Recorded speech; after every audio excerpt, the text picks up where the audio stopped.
Hi and welcome to this lesson. Before we get started, we're going to need a copy of Linux. Now if you're already using it on your machine, that's fine. If you're using Mac, you can almost get away with using that, but I do recommend grabbing a copy. And there's a few ways you can run this. You could do it as a Docker container if you really want to. In fact, that might be probably one of the best ways of doing it.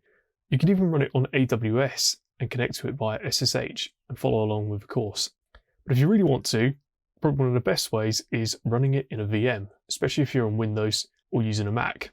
Now there's two distributions I'd recommend. The first one is CentOS.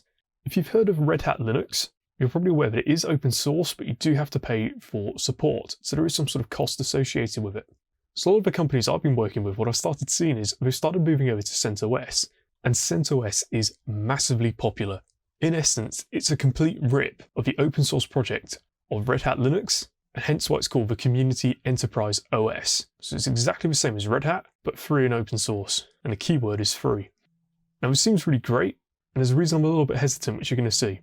We go to their website and we click on Get CentOS, and you want the CentOS Linux DVD ISO.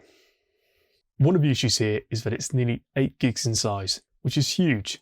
So that's why I'm recommending instead we use Ubuntu. And what we want is the Ubuntu server 18.04 LTS. This is roughly 1 gigabyte in size, way smaller than CentOS. The big difference between CentOS and Ubuntu is the package manager. Now we're going to be covering that later in the course, so we can find workarounds. Because CentOS is so popular, I think it's worth having a look at how the package manager works on there, but you'll be fine using Ubuntu. And like I said, there's loads of different ways you can run this.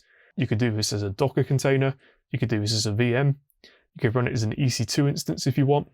As long as you have a version of Linux, you're all set. Join me in the next lesson where I'm going to set up Ubuntu server, but if you've already got Linux set up, you could jump straight into the Linux command section. I look forward to seeing you shortly.